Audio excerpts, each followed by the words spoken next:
Welcome to the Old Capital Real Estate Investing Podcast with Michael Becker and Paul Peebles. During this program, you will hear interviews with real-life successful investors who will share their stories and provide useful advice on how to acquire, finance, and operate apartment complexes. Now, here they are, Michael Becker and Paul Peebles. Welcome to the Old Capital Real Estate Investing Podcast. I'm your host, Paul Peebles, National Underwriter for Old Capital. And joining me today would be the mayor, the governor himself, Mr. Michael Becker. But unfortunately, he is on another due diligence assignment. So we wish him and his group over at SPI the best. They're under another LOI that they're exploring on a property. So he is just knocking out of the ballpark. So we wish him a lot of success on that one too. So don't forget, October 24th and 25th, the National Conference for Old Capital Multifamily. The 2019 one is going to be an absolute hit. It's going to be, Tony, are you going to go to it? Of course. Of course. The conference is going to be with Coach Lou Holtz, where we're going to be talking about all kinds of different stuff. It's really a 2-day conference. We come on in on Thursday. We're going to buy you a cocktail to give you the ability to network with some of the best investors in the United States. You'll learn a lot of stuff on day 2, which is Friday. One of the things I think we're proud of is that we're going to have some of the top ladies of multifamily. So you'll have a chance to listen to what some of the top lady investors, top women investors throughout the nation that invest in multifamily properties.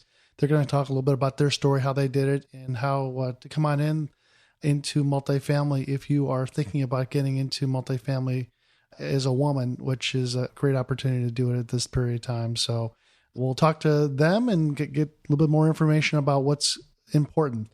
Another thing is, don't forget about the 17-page white paper report that Old Capital puts out to kind of understand a little bit about what needs to be done when you're thinking about buying an apartment property. You want to have this 17-page paper to kind of just kind of understand a little bit of what the perspective is of the lender and what they should be asking you to do, what kind of terms you should be getting.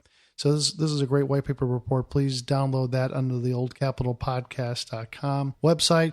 And if you do think that we bring lots of value to you, go on to iTunes and give us a 5-star report. We're trying to get 1,000 comments to come back on iTunes.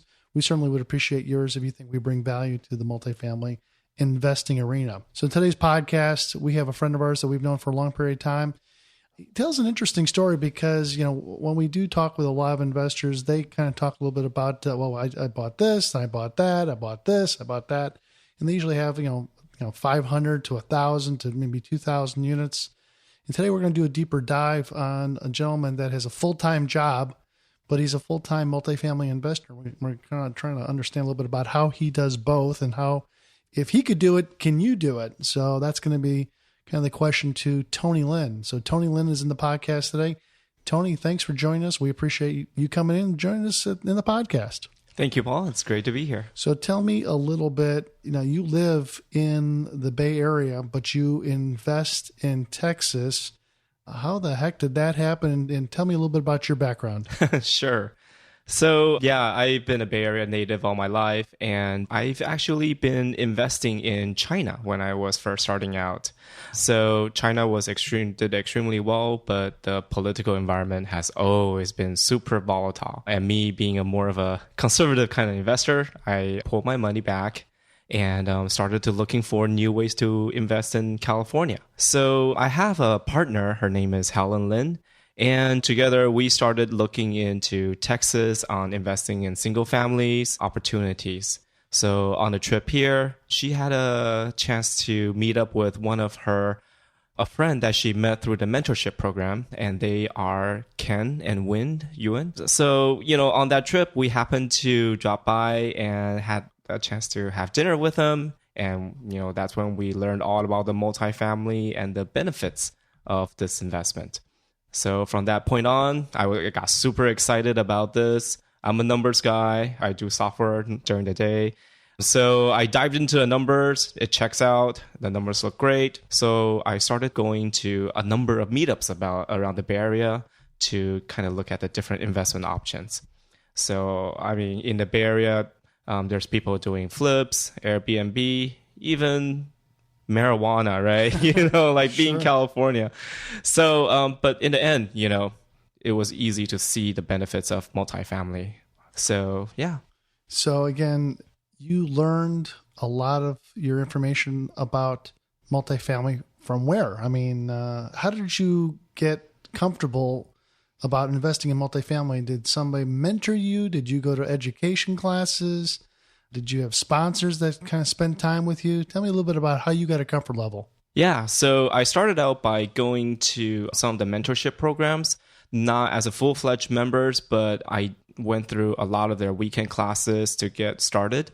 And I started a meetup group to kind of learn about other people's experience, who have they been investing with, what are some criteria they look for. And Ken and Win have been a great mentor for me. I was able to ask some questions I had. We also had some local friends like Boris and Oshi, who's also been very helpful in sharing their knowledge. So let me make sure I understand it correctly. So you live in the Bay Area. Your partner, Helen Lin, which has no relationship to you, just has the same last name. Yeah, Linsanity. Linsanity. You guys actually live up in the Bay Area. Boris and Oshi, who are Texas investors, live up in the Bay Area. You created kind of your own meetup group that you wanted to bring other people in with similar ideas and kind of learn with them, from them, and kind of put stuff together. And then you met Ken and Win Yu here in Texas, because I think you may have heard them on our podcast at one period of time, and then you reached out to them, and then you decided to maybe form a little bit of a partnership with them. And so talk to me a little bit about forming a partnership with other people. Do you do it automatically? Do you invest in their deals? How do you form these partnerships? Right. So I believe, the best way to get into any business is to first learn from the people that have already been doing it. Right. So I started investing as a passive member into some of these deals. So to date, I invested in over 10 syndication deals, most of them in multifamily. Okay. So from there, I actually joined their weekly calls. I go through the financials to make sure I can understand and learn. And I understood that, for me, in order to get into the multi-business, if I don't previously have experience, I should be partnering with somebody who has experience. So that's why we had the opportunity to, so we approached Ken and Win to see if we can have the opportunity to work with them, because... But they're not mentors. I mean, No. So they're syndicators, and they've done this for a long period of time. I think Win at one period of time had 80 single family homes. I don't know how she does it, manage it all at one time. And now, I mean, they own multi-million dollars of real estate, thousands of doors. But I think one of the things that they did, which I thought was interesting, is that if you were going to invest with them, they would teach you and have the ability to get on some of their calls on a weekly basis, and they would go kind of run through the numbers, some of the challenges, some of the things that they had experienced on a weekly basis, that they were just communicating that back to you. So then you could take notes and kind of figure out, well, this is what they got into. This is the way that they handled it. This is maybe the way I should be doing it if I got into that lead position. Right now I'm just a passive investor in these deals. Right. But at some period of time, I want to break out and kind of do my own deal. Is that kind of what you're thinking, or is that how it works? Yeah, exactly. So I want to know basically all the ins and outs. What are, some of the challenges that these sponsorship groups run into, so I can better prepare myself. And, there's a lot of interesting things that happen. And at the same time, I want to keep pushing my knowledge and my involvement. And so I was able to join Boris and Oshi on one of their deals as a key principal. Okay. And this way. And what does that mean? Key principal means that you put yourself as a partial guarantor of the loan on the Fannie Mae loan. And this makes you, in the future, if you ever do decide to also get a Fannie Mae loan, you have some qualifications. So you put up your asset to back the loan. Yeah. So what you do is you sign on behalf of the partnership. You're kind of like one of the fiduciaries of the partnership, making sure that the partnership management is doing the right thing. So you sign on the loan as a guarantor. It's a non-recourse loan, but you're signed as a guarantor. And that supposedly is supposed to help you in your next transaction that you want to do. So it's kind of, being part of a country club. What's the best way you get sponsored by somebody else that's already in the country club to try to get in? And then you get in the country club and you can sponsor other people. So that's kind of the general theory and thinking behind that. So let's kind of go back. So you invested in about, say, 10 multifamily transactions before you actually were able to lead a transaction. Tell me a little bit about some of these transactions, partnerships that you went into. How big are the properties? How much money did you put in? So between the deals, the average contribution size, I would say I put somewhere pretty close to $1 million. I invested in over 10 deals total. Yeah. And there's a variety of different deals. There are, individual apartment homes. They are usually at least, anywhere from 100 to 300 units. Yep. I also participated in some blind pools where... What is that? So a blind pool is a larger money raise period that allows the syndication group to acquire multiple properties. So let's say over a period of time, they will go out and look for maybe 2, 3, however properties I can purchase. And it becomes, in a way, kind of similar to a fund where you have made these investments, although you don't always know what apartments will be acquired ahead of time. But it's a general pool that helps spread out your risk and allow the group to acquire more units. Now you're a full-time engineer, full-time day job. I got a W-2, you got a wife and a child. And so you're a family man. So you own a property, and we're going to talk a little bit about it in a second here, but you own a property here in Texas. But tell me a little bit about how do you do all this? I mean, break down your week a little bit and tell me a little bit how much time do you spend at work? How much time do you spend as being a full-time dad and husband? And how much time do you spend on your investment with your partners here in Texas? Sure. So like a lot of people know it already is that when you are passionate about something, it doesn't seem like work. Right. And I'm very blessed to have a very supportive wife. And I, for my partner, Helen, as well, having a supportive spouse is absolutely critical for you to be able to dedicate the amount of time that you would need to make this business successful. Right. Because I'm always on the road. I travel to Dallas almost every month or two to meet brokers, to build relationship, to say hi to Paul. Mm-hmm. So yeah, having that family support is critical. So I'm a full-time software engineer and I work in the, cloud computing business. But one of the benefit of a software engineering industry is that our times are pretty flexible. So, we have certain goals where we need to finish our work by, but as long as you finish the work, you choose how to spend your time. So I maximize, the use of my day as best as I can. So I typically have a 1-hour commute to work every morning. California, it's crazy. So during that time, I handle most of the calls that I would need to make to the property management company, to brokers, etc. And during the day, I will be sending out most of the emails to keep things going, to make sure that things are staying up to date on the property. My great partner, Helen, she's also able to work on this full time during the day. We share the workload. And what does she do versus what you do? How did you break down that partnership? Yeah, so Helen has great personal skills. So she's able to, handle a lot of the investor relationship. She also has a great loan and basically financial background. She comes out of the banks. And I have to tell you that you couldn't have a better partner in Helen, where she is great on massaging the investors. And I mean that in a professional way, where she has great social skills and she treats the investors with the highest regard, and she communicates with them tremendously, almost over communicates with them about what's going on. So, you kind of understand the property and how it works, and deal with the tenants and deal with the management company and deal with the lender. And what's good about Helen, she's kind of your investment coordinator by bringing new money in or just communicating to people that currently have money in your transactions. Yeah, absolutely. And at the same time, she has a lot of rental properties that she's owned before. So She has great rental experience and can help share the load on the operation side of things during the day. How much time do you spend actually looking for new transactions out there? Is it on a daily time do you spend, or do you spend it on a weekly time? How much time are you looking for new transactions? For new transactions, I would say we spend anywhere from 3 to 4 hours every week just reviewing deals. There's always deals in the pipeline. And whenever we get something, Either we'll fly out to check out the property, or Ken and Win, being our local partners, can help take a look. So every day at nighttime, after I get home, spend some quality time with the family at about anywhere from 9 to 12 o'clock is when I crunch the numbers.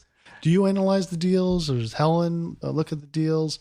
Who starts to run the numbers to kind of figure out if it's a good deal or not? Yeah, so I usually take the first crack at it. Yep. And, once I have something that I think is workable, I'll present, we'll look it over together. And we're pretty conservative in our underwriting, even though we've seen historically some markets have grown like 3 to 5%. We will only underwrite 2%. And we want to make sure that the deals that we pick are absolutely the best for our investors. Let's talk about that deal that we want to do a little bit of a deep dive on. Tell us a little bit about Arbor Terrace in Arlington, Texas. Give somebody who's never been to your property kind of a visual of what it looks like. Yeah. So Arbor Terrace is a 143-unit Class C property. So it looks tremendous on the outside. It has flat roof. And right now it's, you would consider an older property, but we were through the renovations. It's actually really good. Yeah, so the property was built in 1969. It has mansard roofs that looks like... it is a flat roof building, so it has a TPO. Does it have a rubber membrane? I think, it's a rubber membrane on the top. Yeah. So Did you have to replace it, or was it replaced before? The roof is in pretty good condition?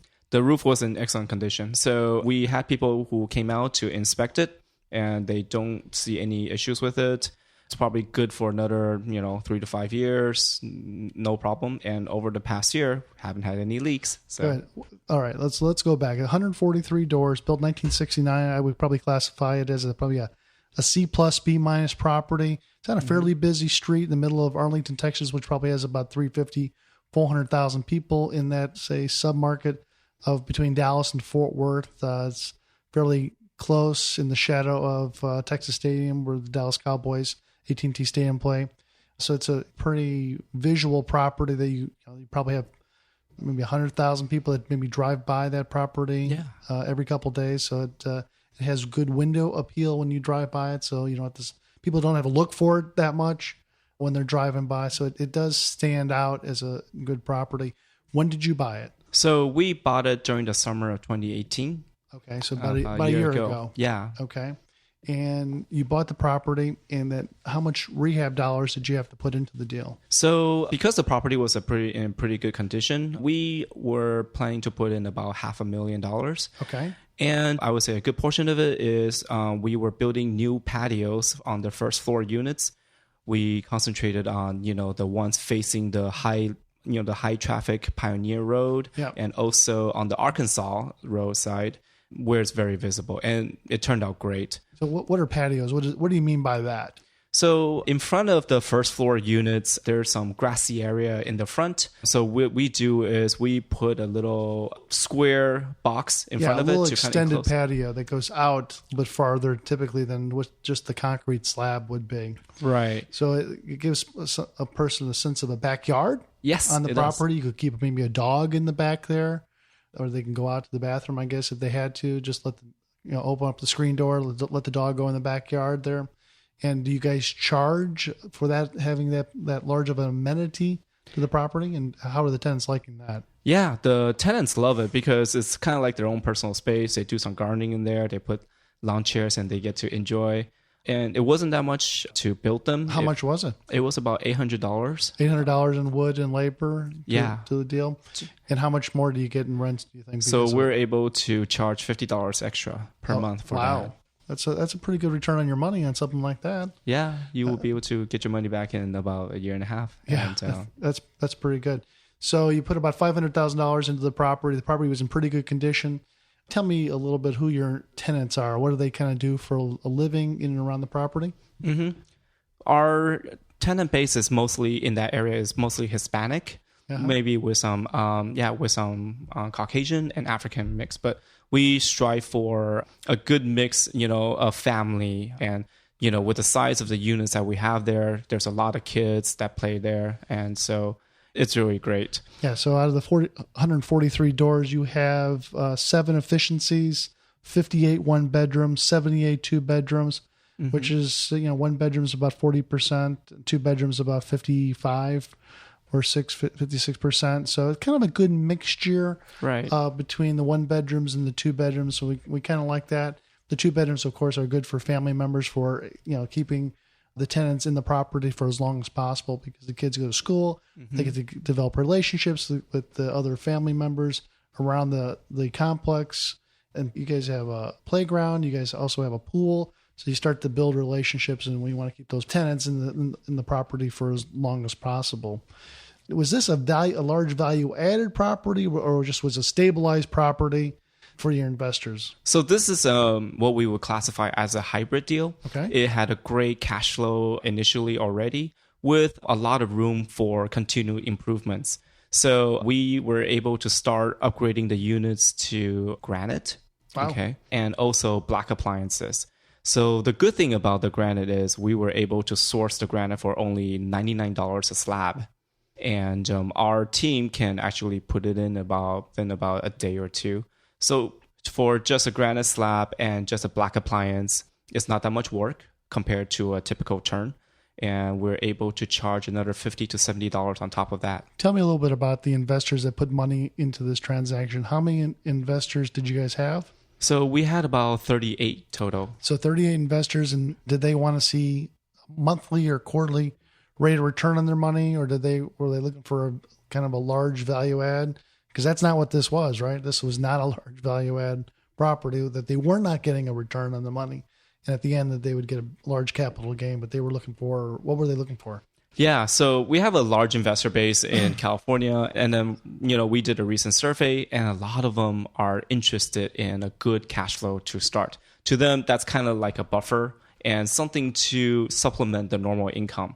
Now, anything that we have in equity, that's great. It's just bonus, but having a consistent flow of cash that the house is putting out is great. So that's what I find in the last, say, 2 years or so, is that a lot of investors are looking for consistent cash flow. Whether it is 6 or 7 or 8%, they're looking for something that is consistent, that is a stabilized property. A lot of people that get into multifamily kind of get a siren song by a lot of these investors that go up on stage and talk about that, we gave 100% of our money back within 12 months, or we gave 200, that's good.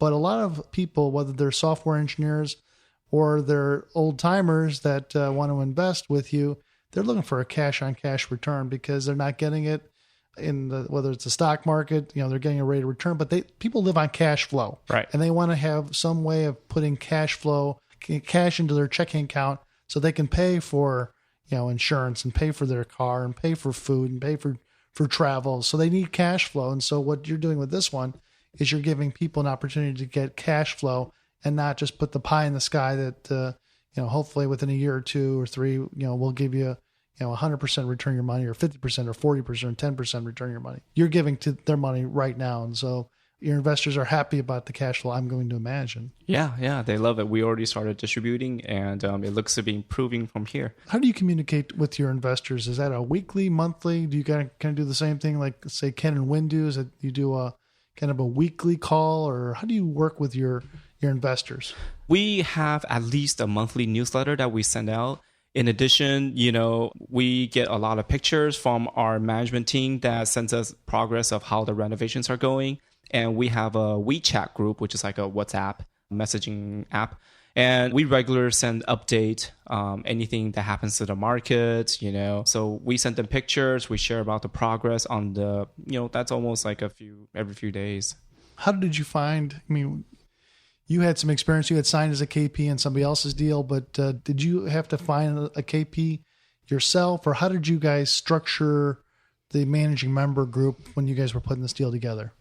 So as you know, Paul, when you get a large loan on the deal, you and the managing members have to be able to have net worth that at least cover the loan. So we were fortunate that between the 4 of us, basically me, Helen, Ken, and Win, the 4 of us, we had plenty of net worth to cover for the loan, as well as the actual cash requirement. So that was one of the benefits of working with Ken and Wind, is not only did you learn a lot, but they also turned around and they helped you get into your first deal too. Absolutely. So that's kind of a good benefit when you're working with some people that you've met through networking and kind of, getting together by putting your team together. That's a good way of doing it. So what are some of the challenges of running a property in Texas and living in the Bay Area? So yeah, I think because I practically call Dallas my second home. I fly here all the time. However, it's still that you don't get to visit the property every day. Sure. And so we try to build a very close relationship with the office manager so that they're able to, feel free to tell us about any problems that happens. We don't want to put too much pressure on them where they're afraid and don't, hide certain problems from us. To us, the property management company and especially the office manager is the most crucial part of the property. You live and die by their performance. When we first took over the property, we had something very interesting. Our first property manager, she's a high performing girl. However, when we put out the first newsletter to the tenants, we want her to just give an introduction to, the tenants. However, her being like the super strict school teacher that you had back in the day, put out a newsletter of the 10 commandments. Oh boy. Of all the things that you shouldn't be doing. If you walk your dog around without a leash, you'll be fined. If you let your kids play in the playground without you supervising them, you'll be fined. She came out with so many restrictions, and that was a big turnoff to the tenants. And, we actually, that negatively impacted our initial occupancy. So what happened? Tell me, what's the rest of the story on that? Did people decide that she was too tough and they didn't like the new sheriff coming in town and kind of putting the law down too quickly?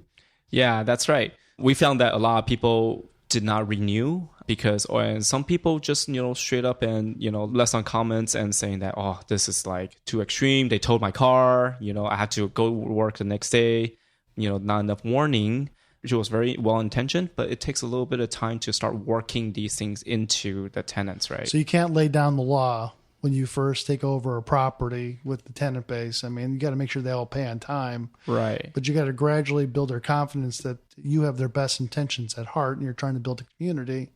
And we're trying to do it maybe a little slower, not pull up the Band-Aid immediately and then chase all these would think or imagine to be good paying tenants to have them go away and then put the extra energy to find new tenants to keep that cash flow going for your investors. Yeah.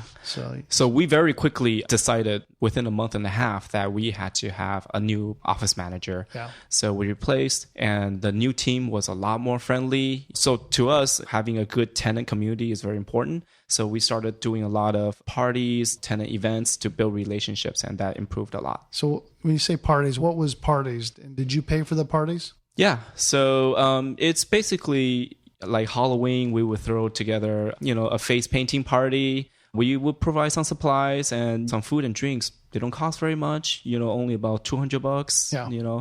But it builds incredible goodwill between the office manager and the tenants. So, we have a party season coming up. So we'll be having one for Halloween, also for Thanksgiving, for Christmas. So these things really makes people want to stay here because they get to know their neighbors. They feel a sense of community. And during this time, we also see that by offering referrals, it also improves. They bring in their friends that they're happy with. And once you have a community, they watch out for each other. They protect the environment a lot better. And, when your friends are living in the same community, they tend to stay longer as well. Any lessons that new syndicators, new investors, let's probably break into two different groups. What are lessons that you've learned that you'd want to communicate to somebody that's new coming into the business that say is a general partner? What would you tell them right now at this part of the cycle? I think especially if you're just starting out, being in your first few deals, when you underwrite, I think, because there's so many unexpected things that can happen, make sure that you raise enough capital ahead of time. What do you mean by that? I mean, raising extra money for a rainy day? So extra money for reserves. So, we like to come in with anywhere from 200 to 300 at least of, extra reserves on top of what the lender may want us to escrow as a reserve. So if there's ever a chance that there's a slowdown, you don't have to go and do a call for capital and raise more money. So the focus for us is always don't lose money, be able to survive any downturn. And that's why I like the multifamily. And then tell me about it as a limited partner. Any advice for limited partners? Yeah, I have a meetup. We grew from just a few friends in the library meeting room, to a size about 400 people, right? And our focus is really to educate each other on what are the things to look for, what are the knobs that people tend to turn. So I encourage that the more you learn, you can judge for yourself whether or not somebody is being too aggressive with their expected rent growth. Okay, so there's some people writing 5 to 7% rent growth, which is just insane, crazy. Right. And also knobs like economic vacancy. We don't underwrite lower than 10% economic vacancy. And on the expense ratios. So my recommendation for limited partners is get as much free education as you can, because there's a lot of great groups getting together, sharing information. And you can pick out the really good deals and find out who are the reliable syndicators that you have. Yeah, I think that's probably the biggest thing that I see. So last 4 or 5 years, or at least the last 2 years, we've had people that did single family flipping and now are in the multifamily. And then you just come down, well, how much information does this guy know that wants to raise $3 or $4 or $5 million out there? And does this guy know what he's doing, for one? And two, can I trust him with the money? Mm-hmm. And I can tell you that a lot of these fragmented groups that have people that invest in New Jersey or people that invest out of Phoenix or out of Montana, they can't know how the syndicator, the managing member, is going to do if they don't have a relationship with them. So I kind of like the way that you do it, is that you are in, say, the Bay Area, but 95% of your investors are also in the Bay Area, so they can get to know you, trust you, figure out, is this the direction that we want to go, and build a working relationship, because you guys do have these meetups. So I think that's probably the better idea how to do it, instead of having these fragmented deals and having the equity trying to find the deal out there, because sometimes you just can't trust these people that know what the hell they're doing. Mm. And again, I'm not picking on New Jersey or Phoenix or Montana, but if you started a meetup in, say, Chicago and you were looking for limited partners, I would probably have your limited partners come out of Chicago so they get to know you. Mm-hmm. And get them to trust you, and start building a group of individuals that are going to put money into your deal. I think that's a lot easier than trying to broadcast it out. I see too many of these guys on Facebook push out, if you're an accredited investor, you can invest in our group. And, I don't know how qualified you are. And, I may be a guy who has the net worth and the liquidity to do it, but I certainly don't trust you until you can prove me that I can trust you. And having these meetup groups like what Tony has, or what Boris and Oshi have, or having some of these guys that are in some of these individual areas, I think that certainly helps you raise money and brings your credibility higher. What do you think about that, Tony? Yeah, absolutely. And I think it's also, you want to invest with somebody who at least have their money invested before. So even if they haven't done too many deals before, have they done passive investments with other groups, and also have, experience through that, right? I do see a lot of people trying to start out without any, I would look at it as how Fannie Mae would judge you, right? How much experience do you have running a property this size? If you've just done single family home flipping before, it's hard for me to give you a loan on a 200 unit apartment, right? Yeah. The experience is built up over time. And I think that, even though they're not mentors, they're your partners, but I think they can and Win do a very good job, is that after the transaction closes, they also will invite you to kind of a party. Mm-hmm. And you guys kind of talk through the deal of what happened, how the deal came together, what the expectations are. And so probably within a month or two after the transaction closes, they'll have an investor party. That's where we blow all our money. But we love it. We love spending time with the investors. But tell us a little bit about that, because I think that's a lot of people don't do that, but it's another sense of building a community of investors to build the trust level. And I will tell you this, in the Chinese community, you don't want to lose face, and that you want to make sure that people know who you are and what you do, and that you build a big trust level. And I think these parties, walk me through a party and what that's all about. Sure. So like you said, we have parties where we just invite our friends and family together, And, it's a celebration, right? And it's also a showcase of, what kind of transactions we have done before and what kind of deals are we looking for down the pipeline. So it'll be a mix of a lot of the existing investors that we're thinking and celebrating with, as well as new people who are interested in. And we walk through basically the performance of a deal, how do we acquire it. And we like to throw a little, a pop quiz game. And then we would spin a roulette wheel to say that, if you guess this question correctly, you get to collect a prize, right? So to bring some activity and, to the events. And yeah, those go extremely well. Yeah. So what they do is they typically say rent out a Marriott on a Saturday or on a Sunday afternoon. They do a buffet lunch, and then, they don't just bring 5 or 6 people. They'll bring 150 people. Yeah. And, the Marriott for the afternoon cuts them a great deal. They have maybe a vendor or two that will participate with paying for that type of stuff. And they'll put up a slideshow of what the deal transaction looked like, these are the numbers.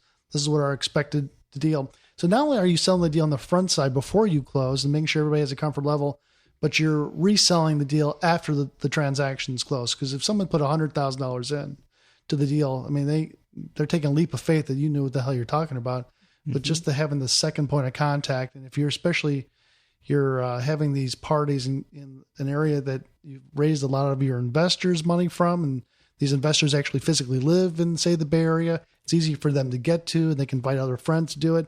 It's a great way of networking and raising more money for your future deals. I mean, you're not putting the squeeze on them for the future deals. You're just talking about the deal that just closed and giving a sense of accomplishment, and people absolutely love it. So I can't think of a better way that Ken and Win, you do that. And I know that they've communicated that to you, and I've seen you do it too. And people absolutely love it. Right. Because most of our investors, in the Silicon Valley tends to be a mix of Asians and other groups.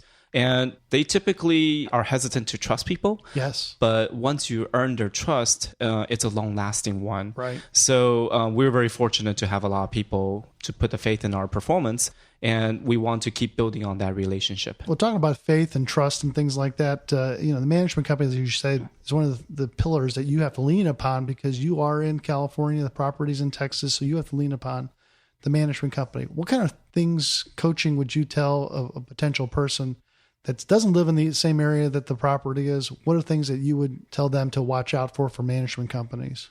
Right. So we have a great relationship with Wayner Multifamily. Mm-hmm. Most of the properties are handled with them. And I think it is very important to have a good relationship, especially with your regional manager.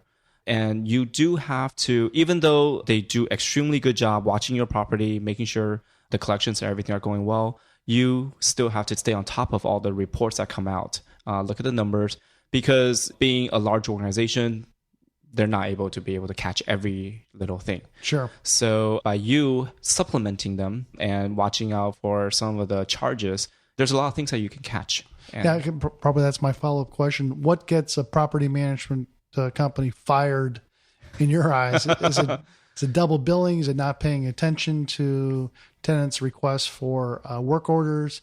Is it occupancy? Is it everything? I mean, what would be the first couple things that you would caution people to maybe change management companies if this was happening? Well, fortunately, I hadn't had to really go into that decision or anything like that, because it's been great. But I would think that when they see a small crisis developing, especially in occupancy, are they able to jump on it? Or are they just going to say that, well, that's it for the area, it's been like that, or we're going to try harder, but without a concrete plan, right? Yeah. So when we had a small dip in the beginning, Wayner was able to put out an effective plan, how we're going to do extra marketing, okay? How even though it's a slow season, we're going to, have different avenues to increase. We're now going to do open house on Saturdays. We're going to have a spinner out there marketing that our things are... A spinner. What's a spinner?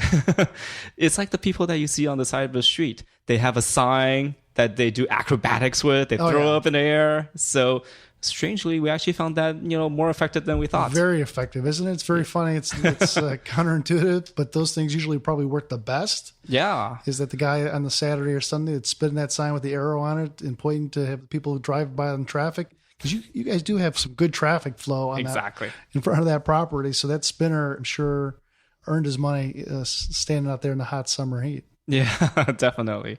So I think working with the property management companies, they are also dedicated to making sure that the properties do well, right? But if, they don't come up with a concrete plan, if I still haven't seen a significant improvement over a period of time, then, that would be sometimes that we started comparing, whether or not there's other companies that can do certain aspects better. Just for some investors to understand, you have a Fannie Mae loan on the transaction. That's correct. And one of the things you learned kind of the hard way was about adding units to the property. So walk and tell me a little bit about that, and how would that be helpful for, say, that a person's looking to add units to the property, and how do you add units to a property that was built in 1969? So the good thing is on this property, there are a lot of already separated rooms. Okay. The previous owners have mostly kept it as storage units, but some of them have already been converted into efficiencies.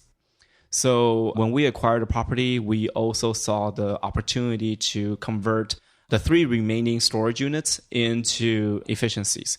So they were previously used to store, extra refrigerators, etc. But we got a storage unit outside where we can put that in. So we did the renovations for those. But one thing is, even though we had included it in our renovation plan, it wasn't communicated very clear that, this would be part of the overall unit count, right?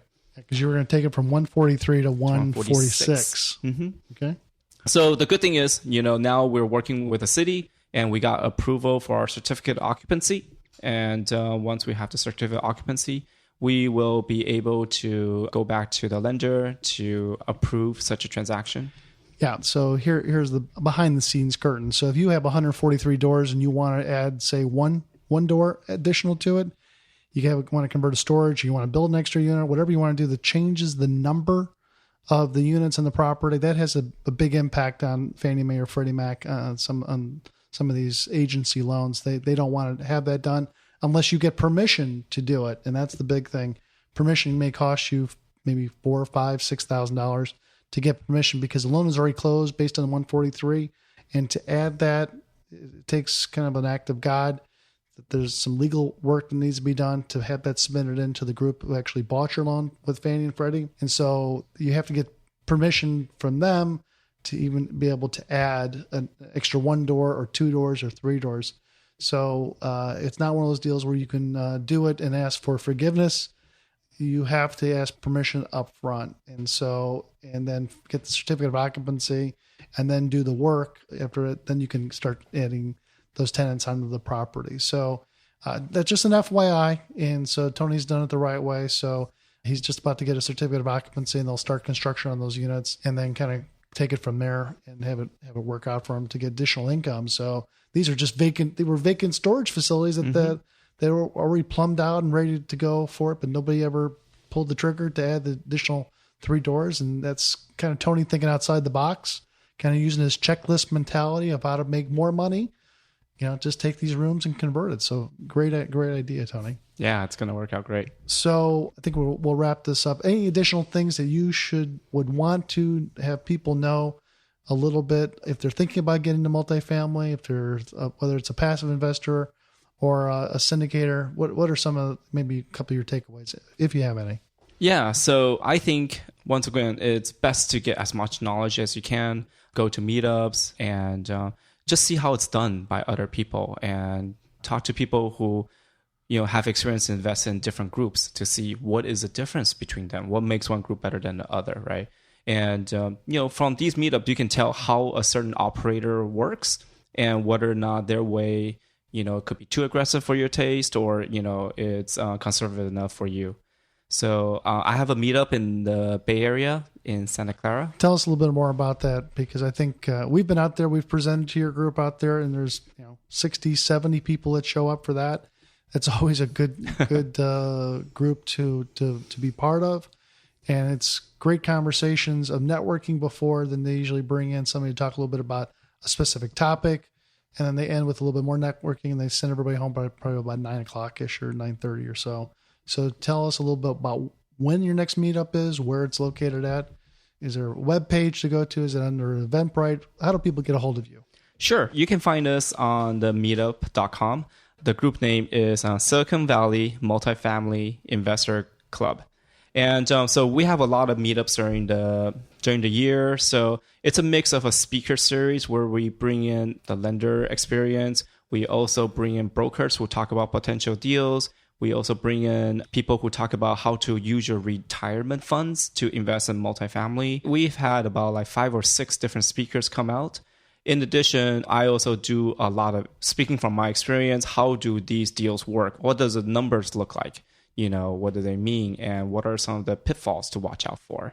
So on the 23rd of October is our next meetup. And that's when I will hold one of our very popular series on basically apartments by the numbers, right? Yeah. Where I break out the raw numbers and show you like, oh, this is how much it costs to replace something. This is how much a typical expense ratio you should be expecting. What are some of the places to watch to make sure that, whatever deal that they're presenting you actually makes sense, sure, right, and achievable. That's great. Again, if somebody want to get in contact with you, Tony, or with Helen, what's the best email address, say, for you? Feel free to email us at link.multifamily.com. So link is LINK. So link.multifamily@gmail.com is our address. So feel free to contact us on that email. Sounds great. All right. That was Tony Lin talking a little bit about his travels through his own deal. And then before that, doing 10 or 12 passive investments and being able to manage property from San Jose to Texas, 143 unit apartment building, soon to be 146 doors. Yeah. Whenever that gets approved. So it's already approved. Oh, great. So some great information, Tony. We appreciate it. Thanks for listening to the podcast. Again, I'm Paul Peebles. Have a great day. Thanks for listening to the Old Capital Real Estate Investing Podcast. Please join us at oldcapitalpodcast.com to sign up for our weekly email updates. We'll see you next week for another great interview.